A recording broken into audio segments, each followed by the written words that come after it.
Hepinize merhaba değerli takipçilerimiz. Cep Market YouTube kanalımıza hoş geldiniz. Bugün firmamıza bir adet Samsung A720 cep telefonu geldi. Ekran görüldüğü üzere paramparça, ancak iç ekran sağlam olduğu için bu cihaza sadece ön cam değişimi yaparak kurtarma ihtimalimiz var. Şimdi bir adet ekran testi yapacağız. Ekran testi için Samsung cep telefonunda şöyle yapıyoruz: yıldız kare 0 yıldız kare. Bu komutu verdiğimizde tüm Samsung cep telefonlarında ekran testi moduna geçer. Buradan ekranda birçok seçenek var. Gördüğünüz gibi touch kısmına gelip ekran testini yapmaya başlıyoruz.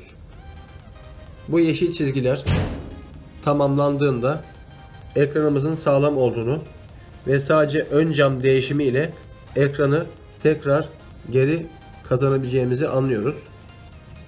Evet, son bir kutucuk kaldı şurada. Bunu yaptığımızda başa dönüyor ise bu ekran sağlamdır. Ekranın üzerindeki üst camı, ön camı söküp yeni cam taktığımızda bu cep telefonu tekrar kullanabilir duruma gelmektedir. Sizlerin de bu şekilde Samsung ve iPhone cep telefonlarınızda iç ekranı sağlam, sadece üst cam kırık ise firmamıza bekliyoruz. Herkese kırıksız günler dileriz.